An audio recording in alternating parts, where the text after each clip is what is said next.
Clive, you're back. I am. And with glad tidings for once. Hugo Kupka is no more. Well, I'll be.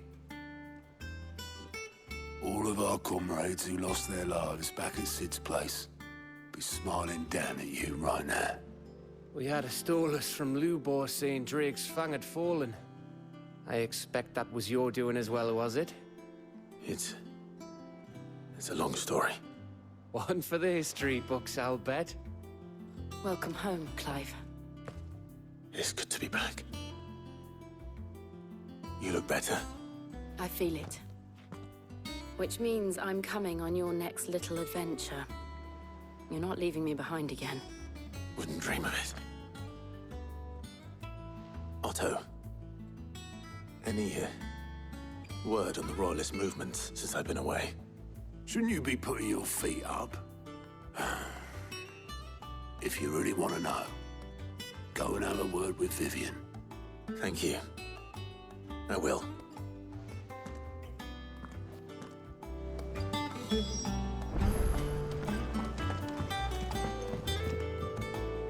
Ah, the conquering hero returns. And with hardly a scratch on him. I may have picked up one or two. Well, the fact that you came straight to me instead of visiting our resident physiker suggests that you picked up something more important. A scent. The scent of Waludas. The very same. But whatever plans Kupka was hatching with the Royalists, he took them to his grave. As did his men. Slaughtered by the orcs who'd taken over the Fang. Orcs, Vivian. I've never seen such creatures in Storm before. The Waludas must have ferried them over from Ash, but why? Why work to rescue Kupka only to invade his home, the mother crystal of an allied nation, and let both fall? It makes no sense. Do you know the tale of the blind men and the Adamantus? One can often be led astray by focusing too closely on individual details. One must instead see the bigger picture. And what bigger picture is there than my map?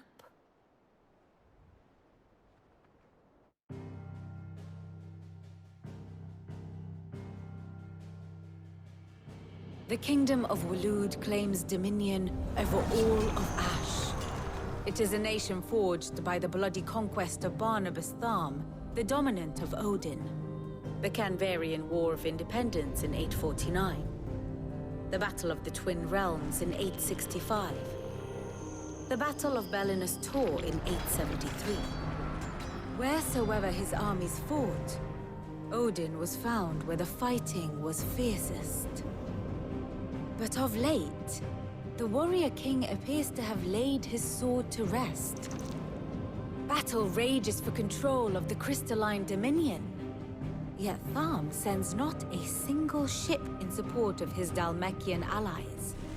Meanwhile, the Blight ravages great swathes of Ash. Yet warlike Waloed shows not the faintest interest in laying claim to untouched lands. So why go to the trouble of sending an army of orcs into the heart of Drake's Fang, only to make no attempt to claim the Mother Crystal for Waloed?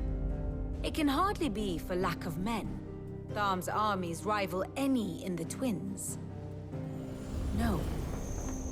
We have not seen the last of the Waluda standard. Odin will ride again. It is but a question of when. And on that day, who will be trampled underfoot?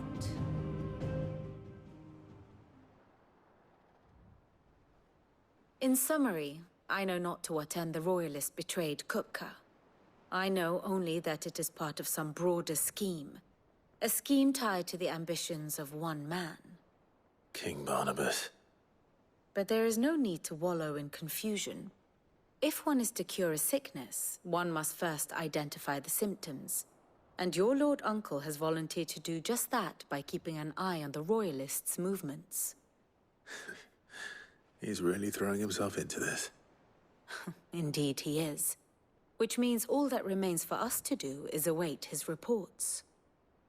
Well, Not quite all in your case. The people of the Hideaway must hear the news. Justice has been done. Hugo Kupka is dead. The wounds he left that night are still raw. Especially for those who lived with Sid the longest. Tell them that those wounds might finally begin to heal. Consider it the price of today's instruction. I've never known you to be sentimental. What can I say? I am only human. And we are, all of us, sentimental animals at heart. I suppose we are. Very well. I'll go and spread the word.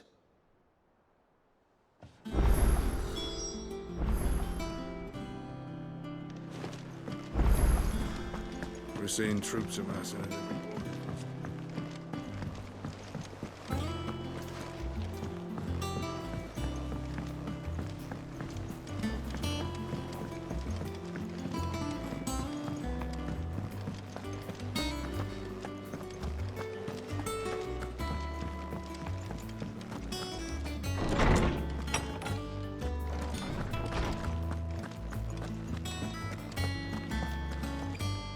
Ah, Clive. Have you come seeking the gift of knowledge? No. To share mine, actually. Hugo Kupka is dead. Oh, my. Can it really be true? Look, he's crying. He is. The big baby. And with good reason, children. These are tears of joy. We must offer up a prayer to your parents that the heavens might weep with us. There shall be no lessons today, only thanksgiving and merrymaking. Go, put away your things. All right. Brilliant.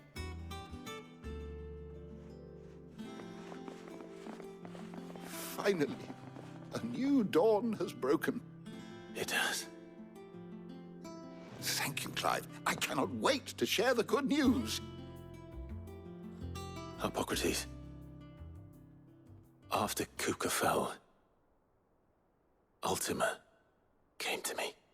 I need to know what he is. Have you learned anything?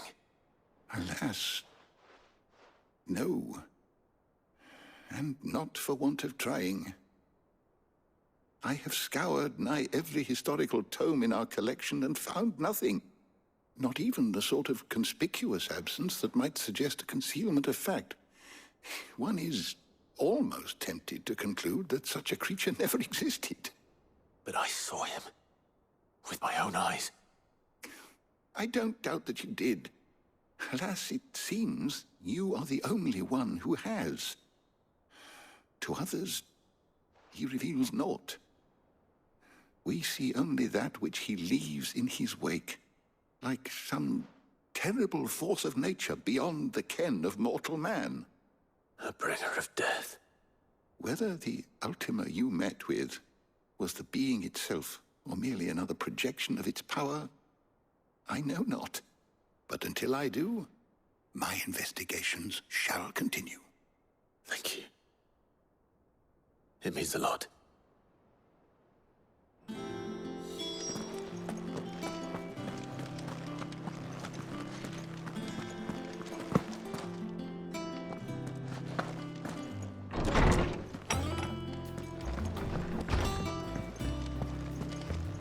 Thanks to Sid.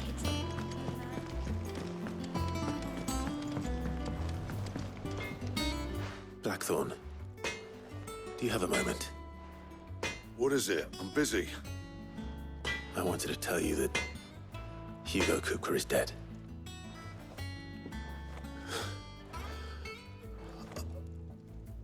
I can't tell you how long I've been waiting to hear those words. This is it then. A new beginning under a new Sid. I'll try to live up to the name.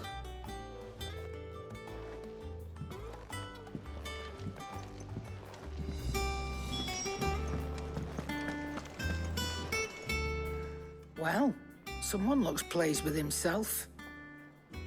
It's true what I'm hearing, then. Nothing escapes you, Lady Karen. It's true. Kupka is dead. No more looking over our shoulders, then. Good. I'm starting to get a crick in my neck.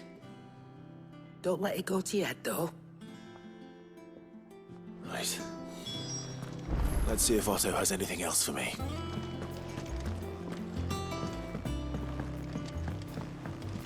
I'm telling you, it's true. I heard it from Otto's own lips.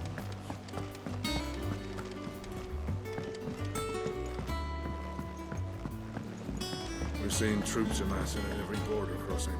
You barely sat down since you came home. Vivian got you running errands or something? Just spreading the word.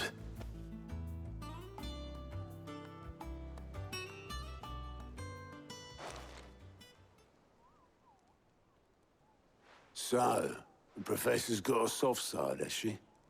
I'd never have guessed. No. She was right, though. Everyone was glad to hear the news. Ah, but you ain't told everyone. I can think of plenty of friends back at the old hideaway who'd sleep more peacefully for knowing. Not least of all Sid. You should tell him. You're right. I should. And I will. Well, when you do, be sure to take Mid with you. She's been going at it hammer and tongs down in that workshop of hers, trying to do her father proud. I can't remember the last time she visited the old sod's grave. Very well. I'll suggest it.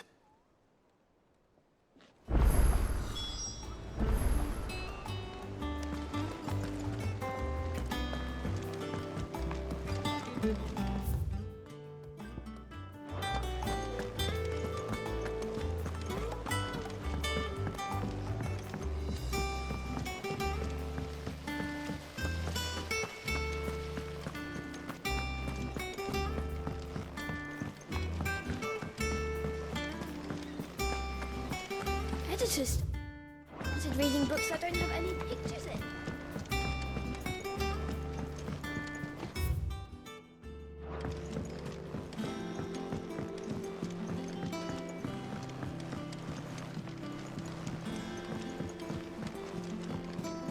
I think Mid might need some help tidying up.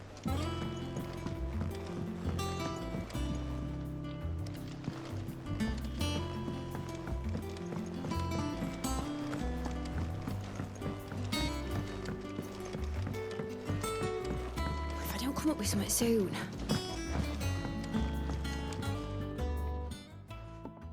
All right, Clive? What do you want? I'm going to visit Sid, and I thought you might like to come with me. Sorry, I'm too busy for all that right now. I've got to get this thermal displacement stack sorted. Thermal... Displacement stack. Here.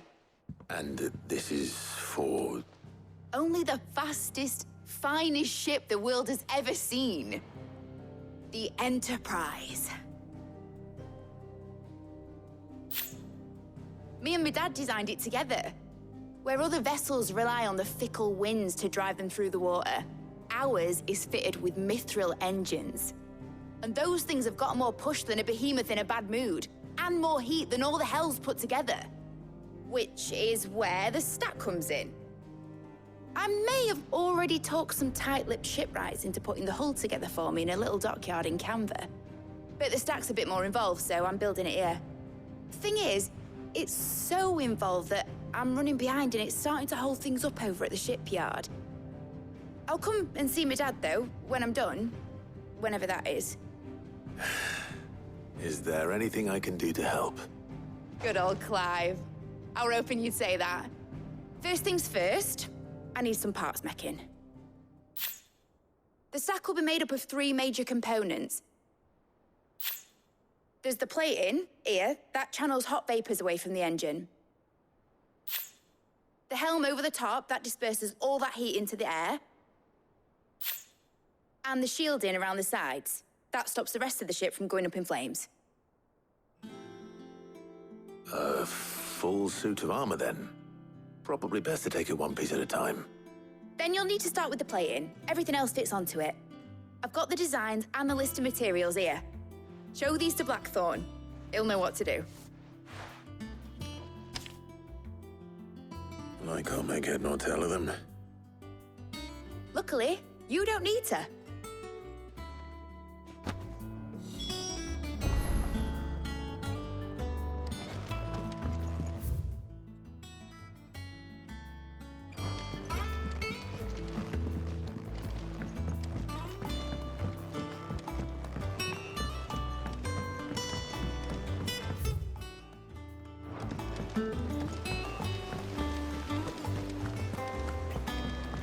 It hasn't been.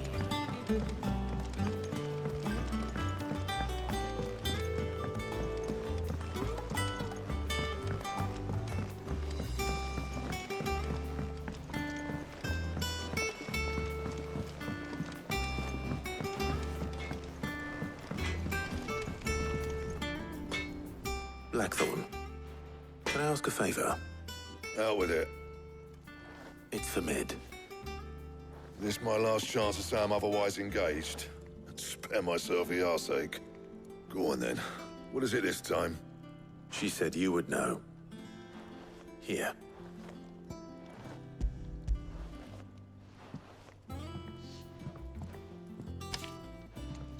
Krieger's teats. Well, I don't know what the hell you'd want this for, but I can make it. Won't be easy, though. And I'll need help. Get Gavin in here, will you? All right.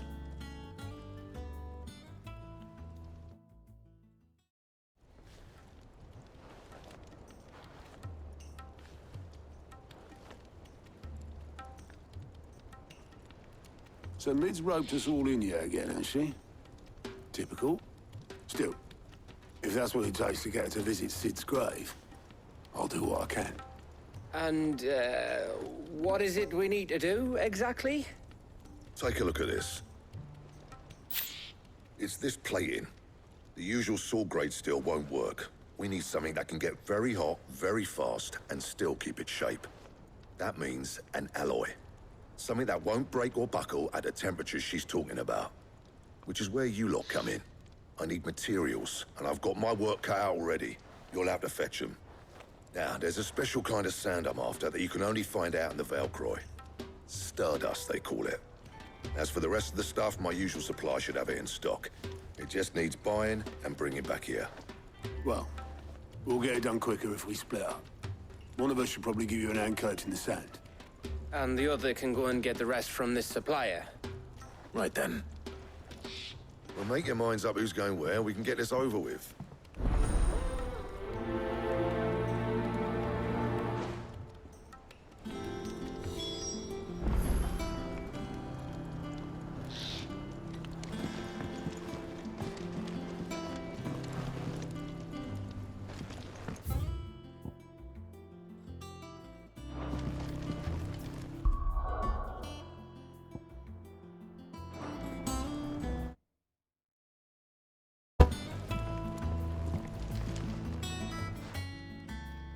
Going after the Stardust then, are you?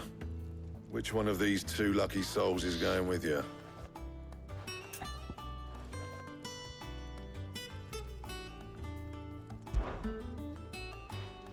Otto, you're with me. All right, then. Where do we find this Stardust, and how will we know it when we see it? There's a river that runs through the southern reaches of the Valcroy. It's the black sand that washes up on its banks that you're after. And I'm guessing you'll be needing sack loads of the stuff. Might be worth hiring porters at the Dalimil Inn. I'll head down there. See about finding us a wagon. All right. I'll meet you by the river. You two take care, eh? I'll go and see the supplier. Just don't let the bastard fleece you, eh? He wouldn't do that. He's Blackthorn's mate. Isn't he? Best of luck.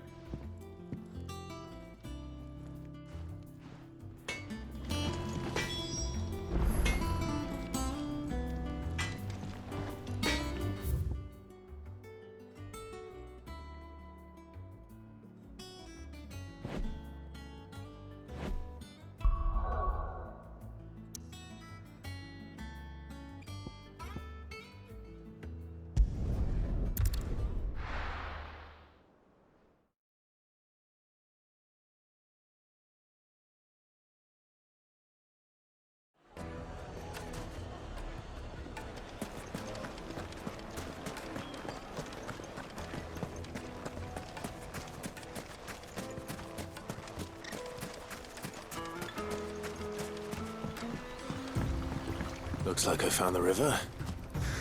Now where's Otto? Ready, go? Faster!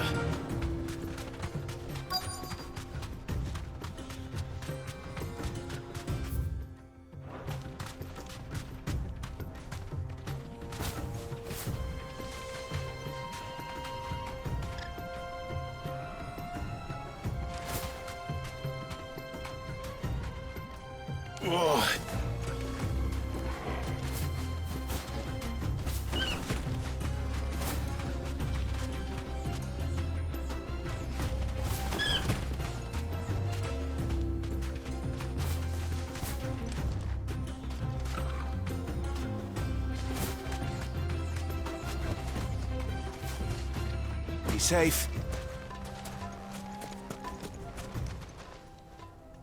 Otto, sorry I'm late. Ah, Clive. I had a quick scout about, and I reckon this area's our best bet. Seems Blackthorn's the only one who thinks smithing with his Stardust stuff's a good idea. It's just lying here, waiting for any old fool to fill his boots. But unlike any old fool, you thought to bring a wagon. Well spotted. Now get filling.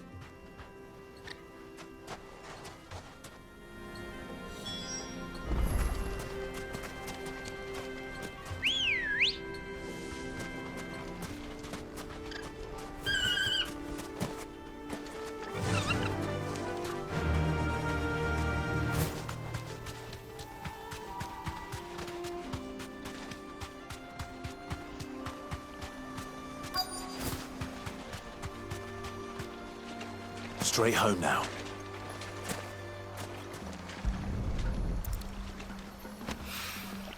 So this is Stardust.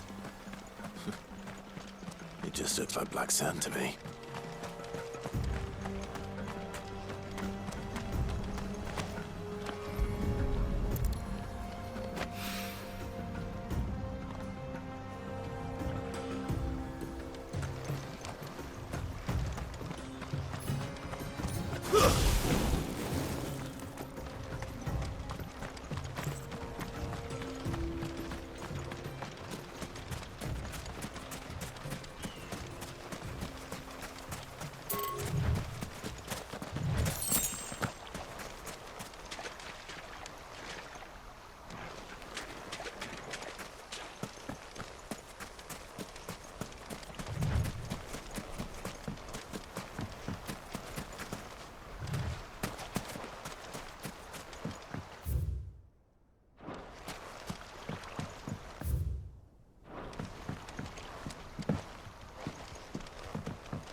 That should be enough for now.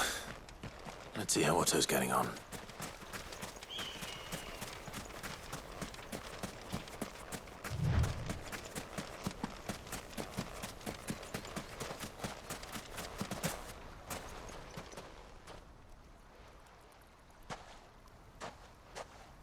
How much did you get? Enough. I hope.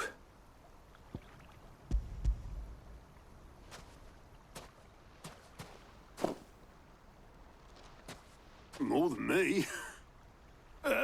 Put it all together and I can't see Blackthorn complaining. Much. Here, Clive. Do you fancy a walk?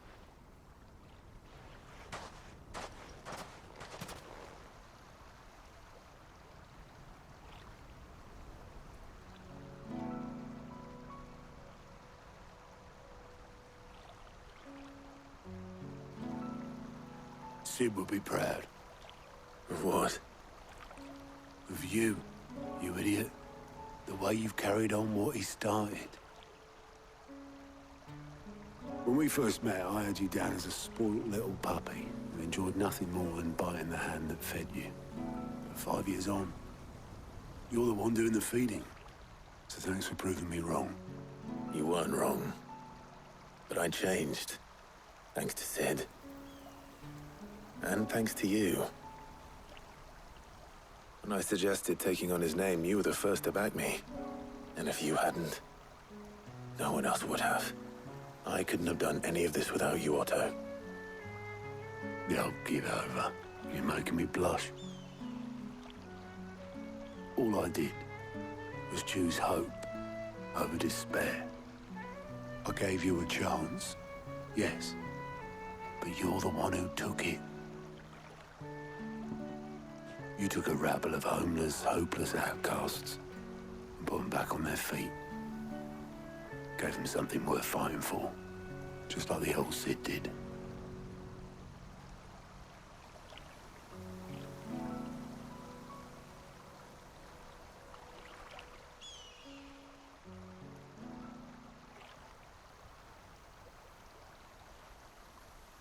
About time I was heading back, I reckon. All this scrabbling about in the sand's taken its toll on the old pins. I'll see you back at the hideaway then. You can take a well-earned rest when you get there.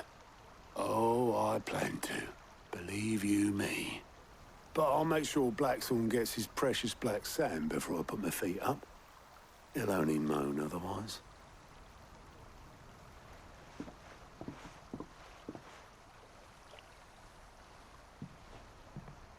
Right. Ready to go home, boy?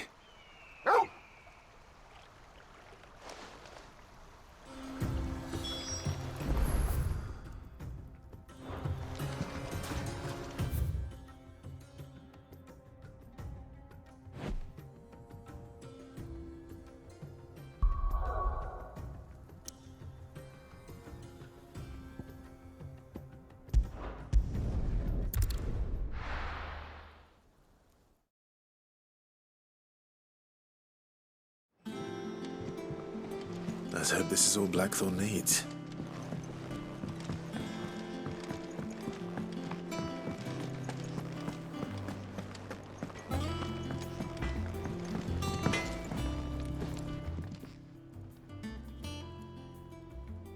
Blackthorn, got everything you need? Yeah. Yeah, I do. Cheers for the Stardust. Should be enough to be getting on with. Nice to get out and about for once. Let's do it again sometime, eh? I'll make a start on putting this thermal plating together then. It'll take some time, mind. So if you've got other things to be getting on with, I could do without you breathing down my neck. Thank you, Blackthorn. I'll let Mid know construction's underway.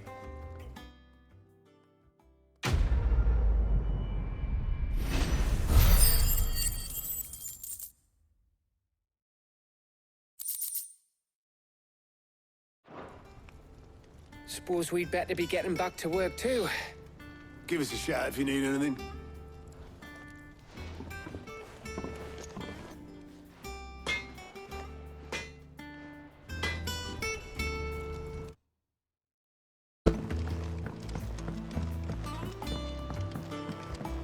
If I don't come up with something soon.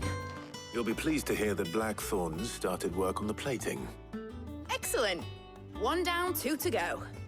So, what's next? The helm, of course. For this, we'll be repurposing fallen scrap. Salvage from the ruins? I thought that material was all but impossible to work. Ah, but we don't have to. I'm sorry.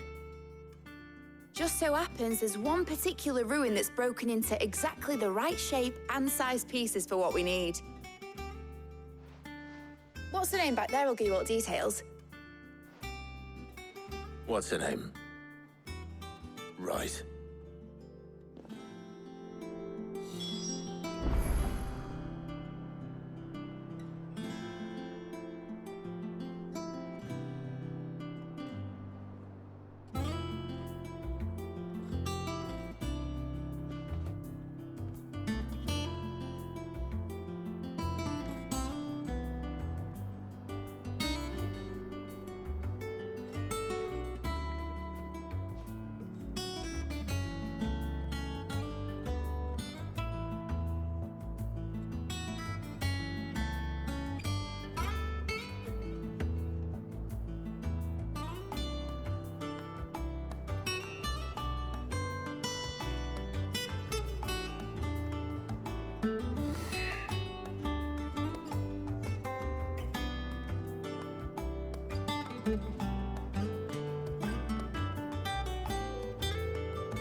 Oh, Sid, is this about the helm? Yes. Mid said I should speak with you. I'll show you the plans then. Here you see the mithril engine, in which mithril is burned to generate heat. That heat is then harnessed to produce motive force. Excess heat is dealt with by means of the thermal displacement stack, which disperses it into the surrounding air. Now, were we to rely on thermal plating alone to achieve this effect, the rate of excess heat buildup would far exceed the displacement coefficient of the plating. In other words, the reactor would overheat and eventually explode. This is where the helm comes in. It connects to the plating, you see, and serves as a sort of thermal sink to absorb all that excess energy. Our experiments have shown that fallen ceramics are remarkably thermophilic. They can withstand and absorb levels of heat far above anything we are able to make today. And not only that, they're also waterproof and immune to rust, making them the perfect material for our protective hood. Why, if sea or rainwater were to enter the reactor proper, it would vaporize instantly. The forces produced would tear the ship from stern to... You can stop there. I understand. Mid said we might be able to use parts of a fallen ruin. Where would I find it? Ah, yes. It's in Lorbert's Pass, near Lostwing. The thing is, well, I probably should have arranged to have the pieces we need brought here sooner. You see, a certain unwanted visitor has taken up residence there. It's no longer a matter of just walking in and taking them. It's, going to be considerably more dangerous than that. I see. Then I suppose I'd better deal with this unwanted visitor for you. Would that help? Oh, very much. Thank you, Sid. I'll gather my team and head there right away. We'll meet you outside the ruins.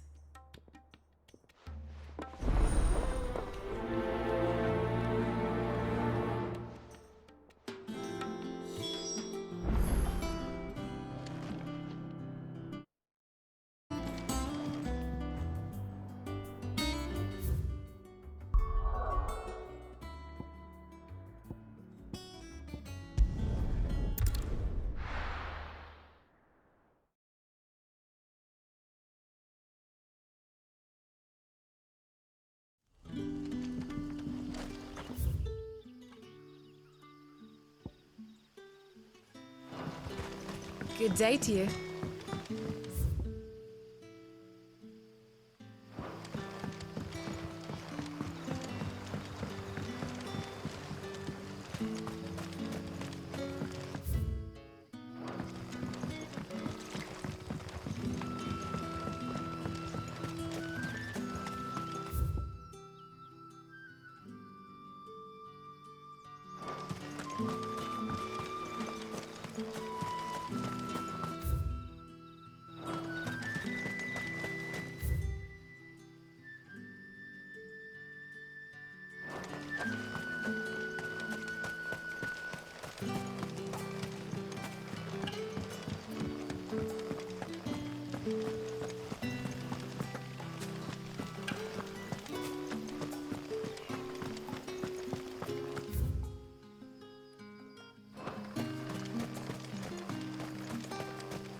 Good girl.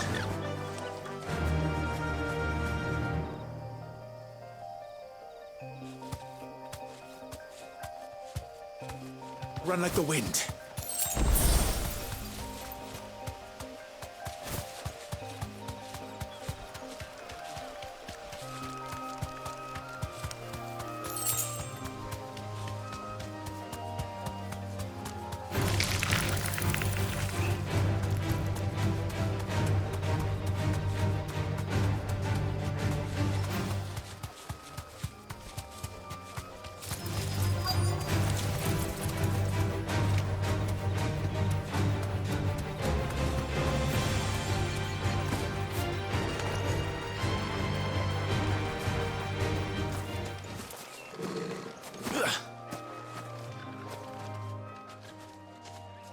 Oh, there you are, Sid.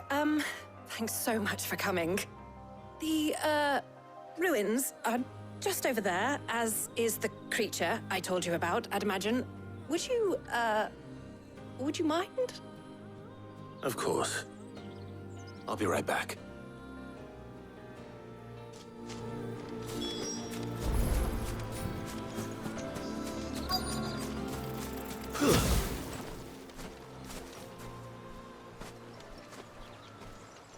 Anybody home?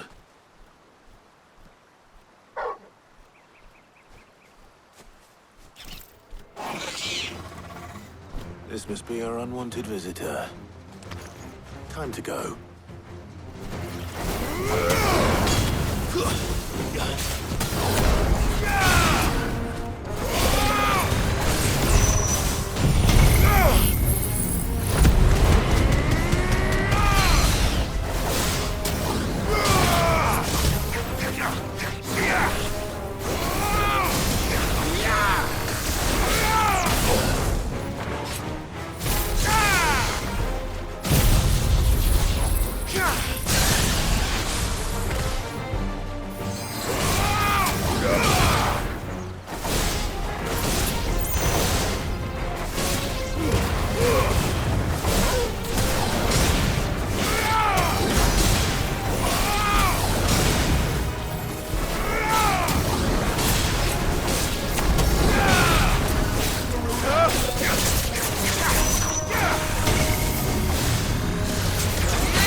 The things I do for you, Mid. Sid! Oh, thank goodness you're safe. You shouldn't have any trouble now. Indeed. Well, don't let us keep you. We'll, see that everything is transported safely back to the hideaway. All right. I'll let Mid know you're on your way.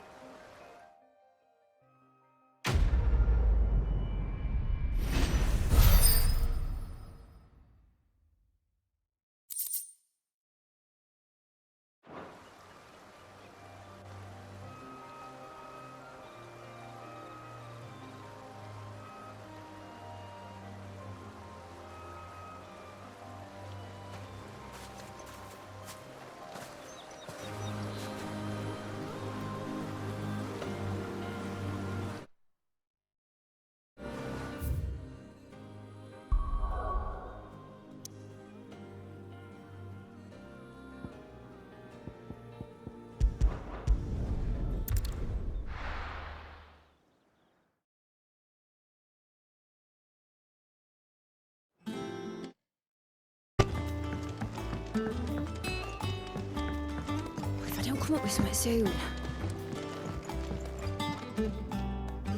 Mid. Helena has recovered the material for the helm. She'll be along shortly. Excellent. Another job well done. And just one remaining. Right.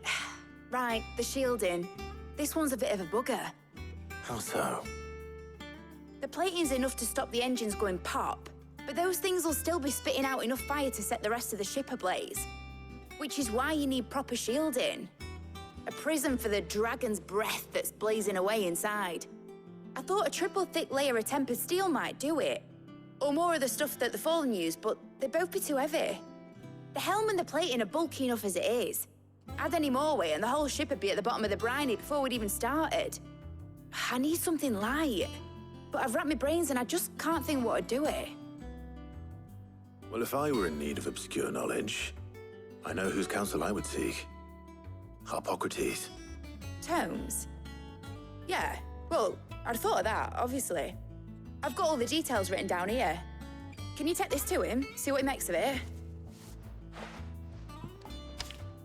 Right away.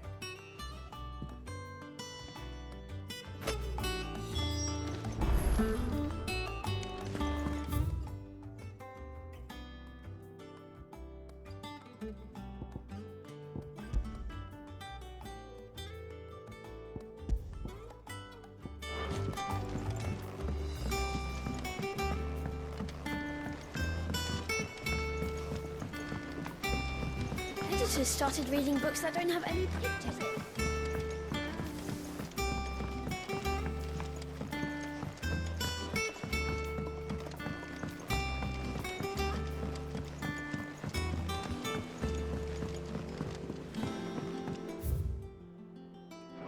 I went up to give some greens to the...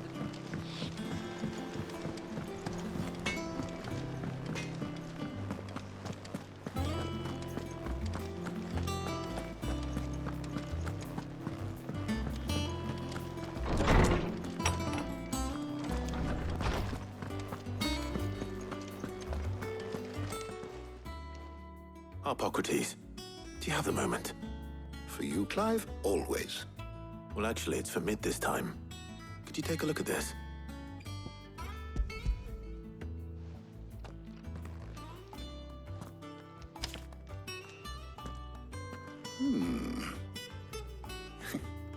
Shielding for a mithril engine.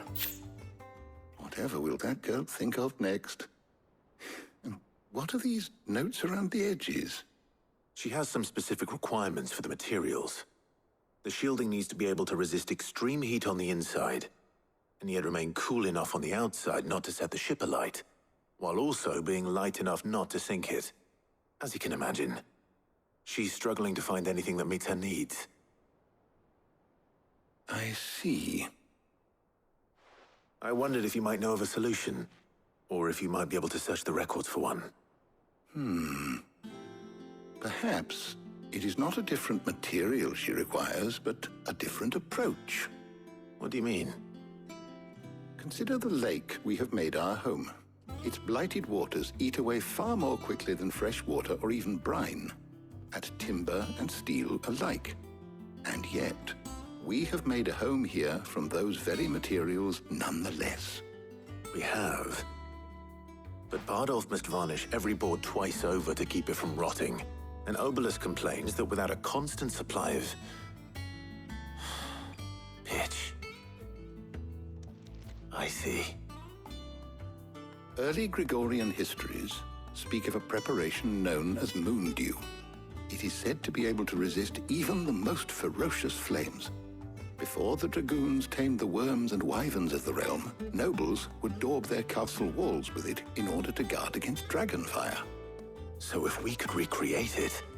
It might be applied to some material or other in order to provide the protection Mid requires. As to how best to apply it and to what material, perhaps Bardolph and Obelisk might be of assistance. I shall speak to them and see what wisdom they might have to offer. If you would be so kind as to procure the necessary ingredients, I shall discuss the specifics of how it might be most effectively put to use with our two friends. The knowledge of the past may yet prove useful to we of the modern era. Thank you, Hippocrates. And since you're asking others to help you, perhaps I should too.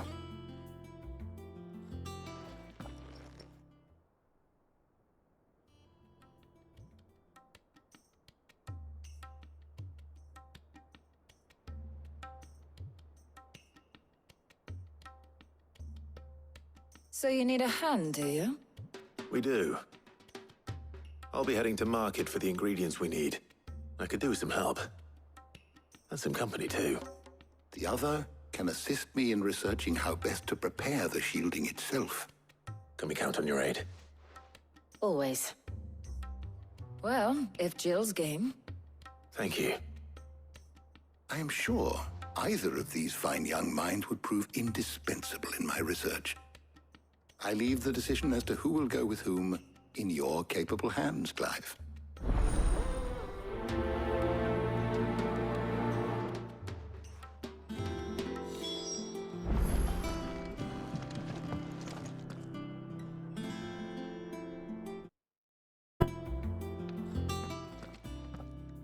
So, Clive, have you made your decision? Who will accompany you on your little excursion?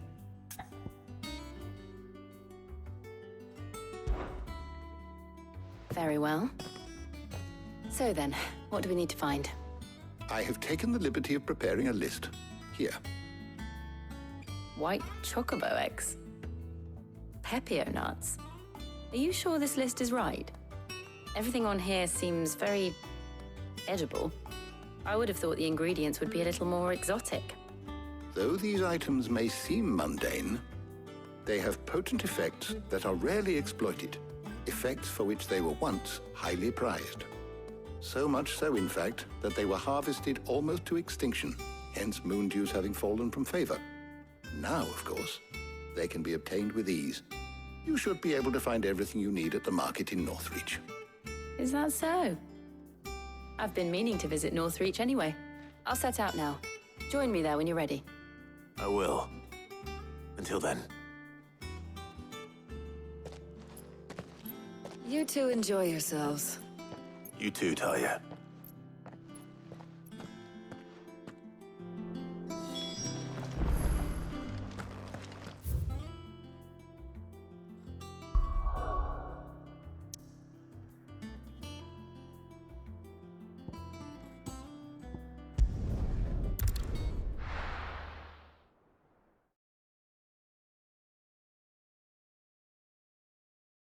Now, where's Jill?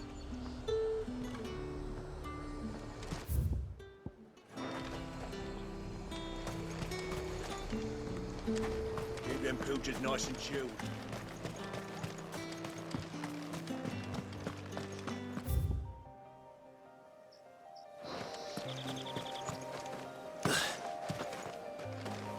Are those Pepio nuts? How goes the hunt for ingredients?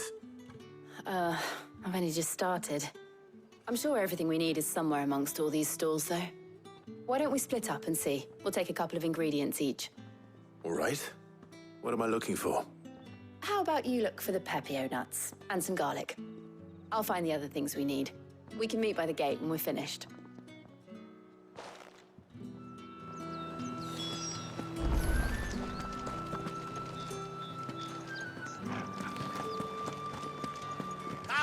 You'll not find a bruise. Fresh cunts! Come and get them. What can I interest you in today? Ah, yes. Keep fighting the good fight. All anyone ever wants anymore is Oi, don't touch anything. If that's what you want. Good riddance. That's everything. Let's see how Jill's getting on.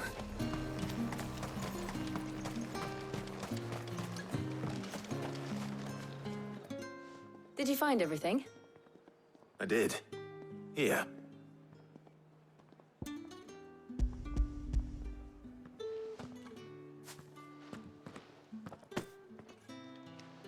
Garlic and Pepio nuts. Perfect.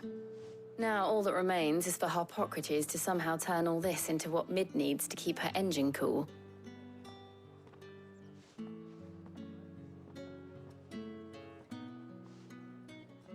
But before we head back, would you walk with me a while?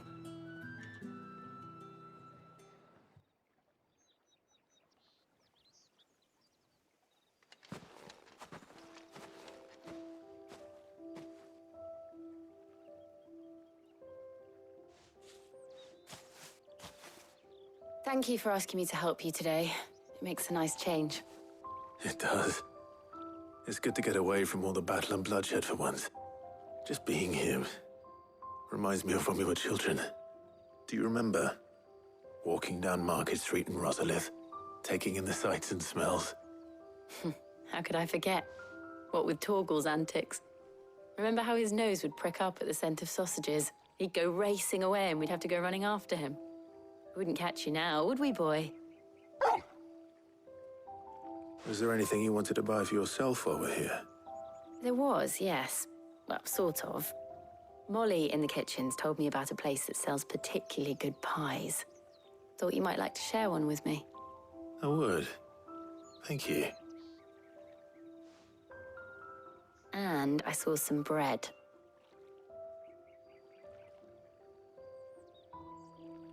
Big white cobs like the baker back in Rosalith used to make. What do you think? I thought we might get some soup to dip it in. But then I tried a slice of the butcher's dry-cured ham and it was just... oh. You all right? Sorry. It's just... you're right. I really do feel like a child again being here with you.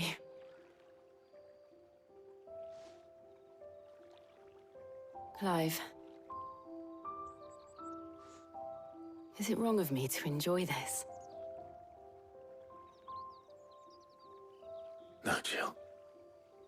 This is how life should be. And it's how our lives will be when our work is finally done. When we can live on our own terms. I hope so. Thank you, Clive.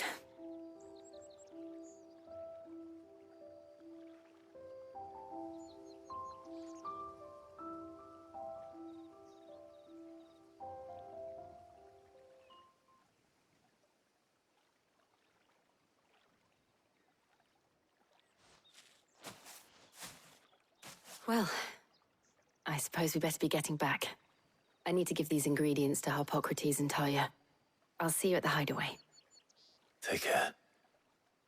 I will. You too.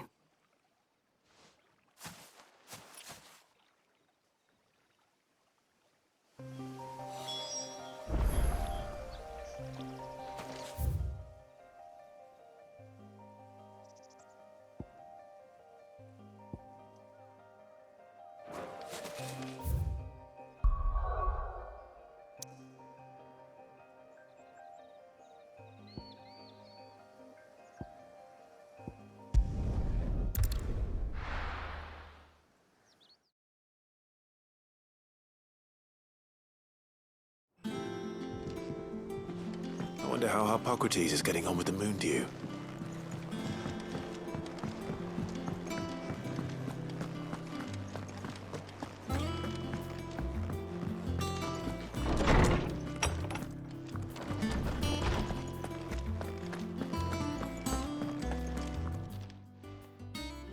How's work on the shielding progressing, Harpocrates?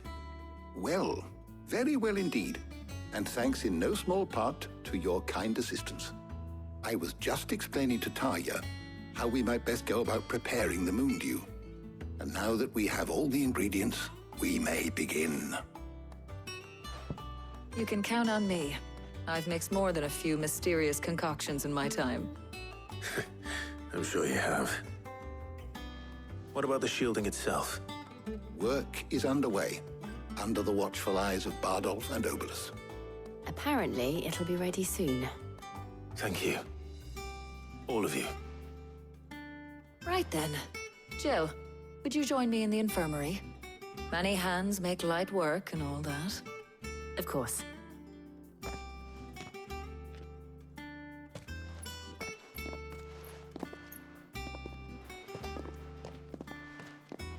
Oh, and Clive, thank you. It was nice just being with you.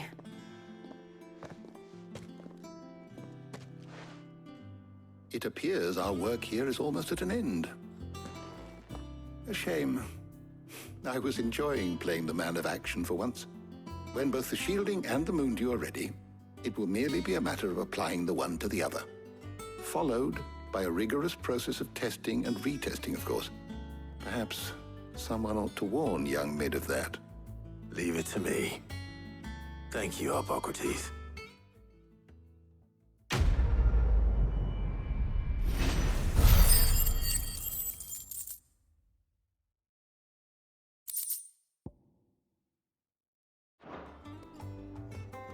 Well, I better go and give Mid the good news then.